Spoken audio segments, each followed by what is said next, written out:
La vertu de la connexion spirituelle réside dans une relation intime, profonde et constante avec Dieu, transformant notre vie par l'amour, la grâce et la puissance divine, nous guidant vers notre destinée en nous rendant meilleurs, plus forts et aptes à accomplir son plan, notamment par la prière, l'obéissance et la présence du Saint-Esprit, renforçant notre caractère pour porter du fruit. Donc la connexion avec Dieu là te permet de transformer ta vie, te permet d'avoir la victoire et de porter du fruit, car il a dit: si vous portez du fruit, c'est en ce moment que mon Père sera glorifié et vous serez appelés mes disciples. Où est l'église de Dieu aujourd'hui sans fruit? Cette année, tu as porté du fruit. Et la seule condition, c'est d'être connecté à l'autel qui est Jésus. Jésus est un autel.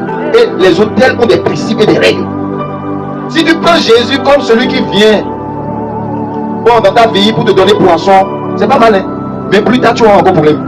Mais si tu prends Jésus comme un autel établi dans ta vie, tu seras sacré. Amen. Tu porteras du fruit. Amen. Beaucoup d'entre nous, nous croyons nous connecter à Dieu, mais non, nous nous connectons seulement aux 4 murs de l'église. Et résultat, pas de miracle. Et quand tu vois quelqu'un à côté de toi qui est connecté à Dieu et il produit le miracle, tu dis que ça vient de Satan. Donc c'est pas le Saint-Esprit. La connexion va te guider vers ta destinée prophétique.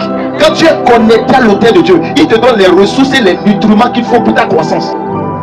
Beaucoup d'entre nous, comme je l'ai dit hier, nous ne mangeons pas la parole, la farine pétrie avec l'huile. Nous mangeons seulement la farine à l'état brut.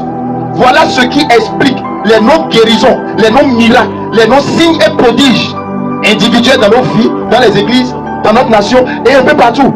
Or, pourtant, nous portons un grand Dieu. Dites-moi, quel arbre sera connecté au sol, à la terre, sans porter du fruit? Le seul arbre qui est connecté à la terre et qui n'a pas porté du fruit, Jésus l'a maudit. Cette année, tu ne seras pas maudit.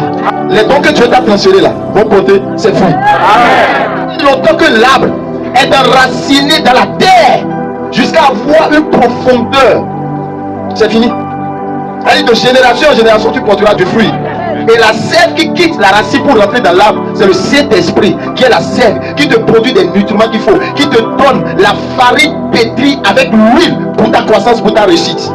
Afin que tu puisses donner le meilleur de toi-même pour accomplir la volonté de Dieu. C'est pourquoi tu es sur la terre. Mais c'est vraiment triste aujourd'hui de voir que la majorité d'entre nous, nous ne nous connectons pas à Jésus, la parole révélée. Nous nous connectons aux mensonges. Nous nous connectons aux calomnies. Nous nous connectons aux autels de nos familles. Tu peux avoir Jésus sans être connecté. Comme l'arbre que Jésus a maudit était sous la terre, mais l'arbre ne produisait pas du fruit. Parce que l'arbre a été mandaté. L'arbre a été mandaté pour donner du fruit. Jésus dit: mais pourquoi toi tu ne donnes pas du fruit? Je te maudis. Et à l'instant même, l'arbre a séché. Cette année, tout ce qui va voler les nutriments qu'il faut sous ta terre, tu vas rentrer en jugement contre eux. La vertu de la connexion apporte une confiance ferme en Dieu, nous protégeant des mauvaises nouvelles et nous apporte la fécondité spirituelle. Comment peut-on prétendre que Jésus est avec nous il y a 20 ans, 15 ans, sans pouvoir avoir l'autorité de chasser les démons, de chasser la maladie, de transformer les situations en bénédiction, sans pouvoir aplanir les montagnes comme des défis qui se présentent devant nous comme escalier vers la gloire de Dieu? Comment c'est possible d'être connecté à l'autel vivant qui est Jésus et échoué?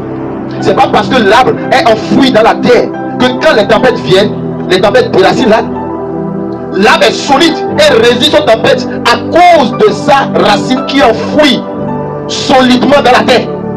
Mais force est de constater aujourd'hui que si une tempête souffle dans les églises, dans les communautés, dans les entreprises, ça emporte plusieurs chrétiens. La tempête ne t'emportera pas cette année. Non, ta confiance en Dieu doit être faible.